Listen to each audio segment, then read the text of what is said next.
Salam sejahtera Malaysia. Denyut nadi suara rakyat bergema di channel ini. Sebelum kita mulakan berita pada hari ini, jangan lupa tekan butang subscribe, like dan share. Sila tinggalkan komen anda. Denyut nadi suara rakyat terus bergema di channel ini. Salam sejahtera Malaysia. Denyut nadi suara rakyat bergema di channel ini. Sekali lagi, Tok Guru Hadi Awang mengeluarkan satu lagi fatwa terbaru yang pasti menggegar Malaysia. Apalagi fatwa pada kali ini, tuan-tuan dan puan-puan. Hadi Awang berkata, haram perpaduan tanpa ikut petunjuk Allah.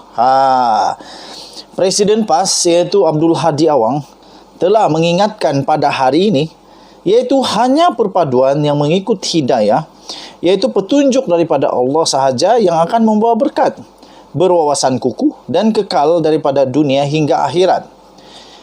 Persoalan saya yang pertama, saya setuju dengan apa yang dia kata. Tetapi persoalan saya, bagaimana mengukur perpaduan yang mengikut kepada hidayah atau petunjuk daripada Allah.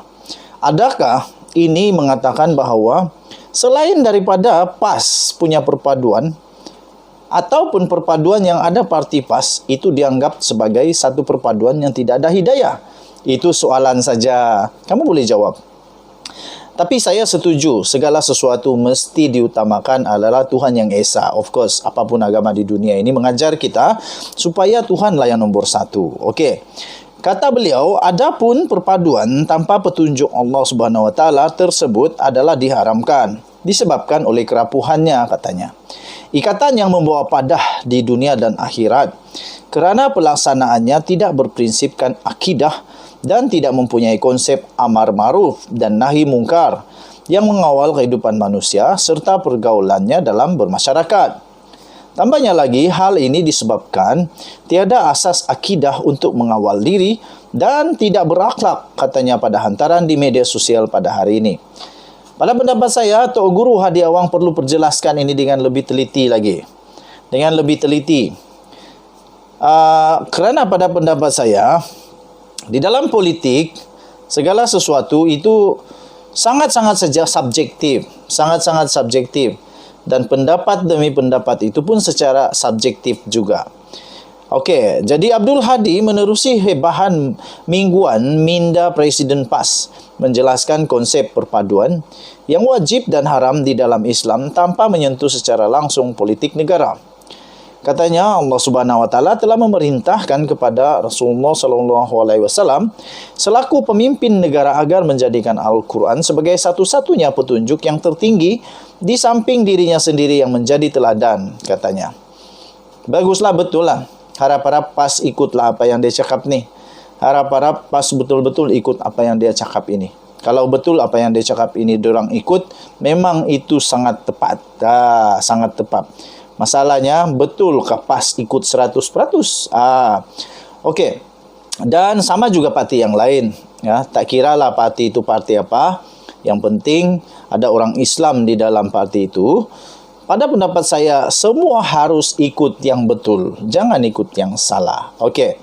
Tuan-tuan dan perempuan, malah Tok Guru Hadi Awang memberikan contoh yang baik, iaitu dia kata, Rasulullah sallallahu alaihi wasallam melaksanakan konsep perpaduan ketika menegakkan negara di Madinah dengan menyatukan penganut Islam dalam kalangan muhajirin yang datang daripada luar Madinah dan Ansar, iaitu penduduk asal Madinah. Kemudiannya diikuti pula dengan penyertaan golongan bukan Islam yang tidak ekstrim dan berdamai dengan pelbagai agama. Sama ada dari Madinah dan dari luarnya mengikut sempadan yang telah ditetapkan. Mereka semua termasuk dalam kalangan bukan Islam yang tidak bermusuh terhadap Islam, penganut dan negaranya, katanya. Okey, kemudian katanya lagi, kerajaan perpaduan singkat masa bertahan.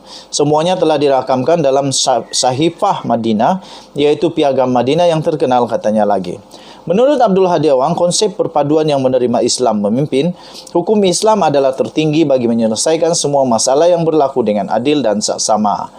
Okey, kita menyaksikan katanya ideologi yang memimpin kerajaan perpaduan berasaskan bangsa, ekonomi, sempadan wilayah, kerjasama, pertahanan dan keamanan sangat singkat masa bertahannya. Hal ini demikian katanya kerana kepimpinan tidak boleh mengawal nafsu manusia yang tidak dikawal oleh akal dan ilmu yang berpandukan iman atau akidah yang menjadi petunjuk Allah pencipta alam. Katanya, tanpa merujuk secara khusus kerajaan perpaduan yang dimaksudkannya itu siapa. Okey, pun begitu Abdul Hadi seterusnya sebelum ini pernah menyatakan bahawa pentadbiran Perdana Menteri Anwar Ibrahim bukan kerajaan perpaduan, sebaliknya cuma kerajaan minoriti. Jadi mungkin bukan kerajaan Anwar lah yang dimaksudkan ini.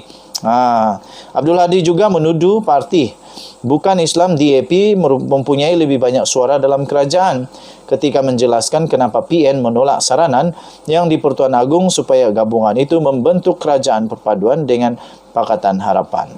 Katanya, ini meskipun daripada 148 ahli parlimen yang menyokong Anwar sebagai ahli parlimen, wakil rakyat Melayu merupakan jumlah paling ramai dengan 50 daripada mereka adalah berketurunan Melayu. Ini diikuti oleh ahli parlimen Cina dengan 43 orang, Bumiputra Islam dari Sabah dan Sarawak 27, Bumiputra bukan Islam dari Sabah dan Sarawak 16, dan India atau kaum-kaum lain sebanyak 12 orang. Okey, so saya tidak pandai ulas kalau yang ini, tapi saya setuju bahawa segala sesuatu pentadbiran itu harus berlandaskan kepada keadilan, berlandaskan kepada hukum-hukum agama yang betul, hukum-hukum yang diajarkan oleh agama dengan betul. Saya percaya juga bahawa kalau pentadbiran negara itu berlandaskan kepada ajaran agama yang betul, saya pasti negara akan berada di landasan yang betul.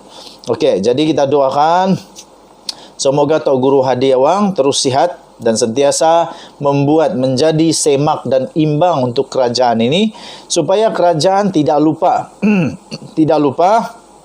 dan betul kata Tok Guru Hadi Awang, supaya kerajaan tidak bernafsu untuk sampai melakukan sesuatu yang salah.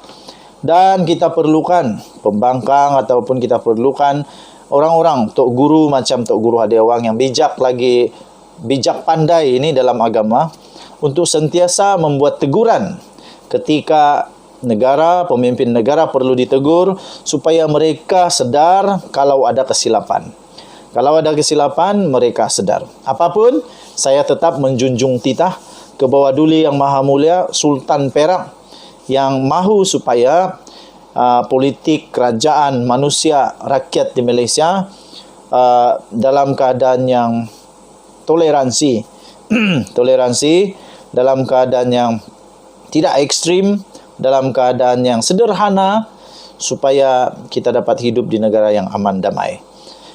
Tahniah diucapkan kepada Tok Guru Hadi Awang yang berjaya menjadi pembangkang yang bagus, menjadi semak dan imbang yang bagus, supaya sentiasa ada nasihat yang memperingatkan pemimpin-pemimpin, terutamanya pemimpin Melayu Islam, supaya terus jangan keluar daripada ajaran yang betul.